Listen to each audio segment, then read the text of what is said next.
T20 world cup 2024 semifinals రేపటి నుంచి start కాబోతుంది.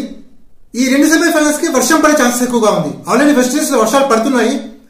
ఫస్ట్ సెమీఫైనల్ కి సెకండ్ సెమీఫైనల్ కి వెదర్ రిపోర్ట్ ప్రకారం వర్షం పడే ఛాన్సెస్ ఎక్కువగా ఉంది.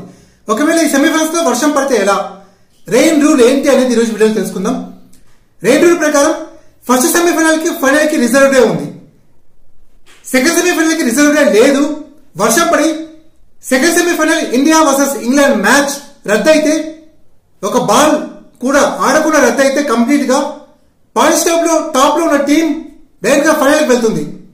గ్రూప్ 1 లో ఇండియా టాప్ ప్లేస్ లో ఉంది. గ్రూప్ 2 లో ఇంగ్లాండ్ సెకండ్ ప్లేస్ లో ఉంది. దీని ప్రకారం వర్షం పడి సెకండ్ సెమీఫైనల్ పూర్తిగా రద్దయితే ఇండియా ఆటోమేటిక్ గా ఫైనల్ కి వెళ్తుంది.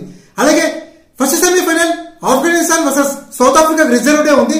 26 మ్యాచ్ వర్షం కారణంగా రద్దయితే 27 మ్యాచ్ కంటిన్యూ అవుతుంది.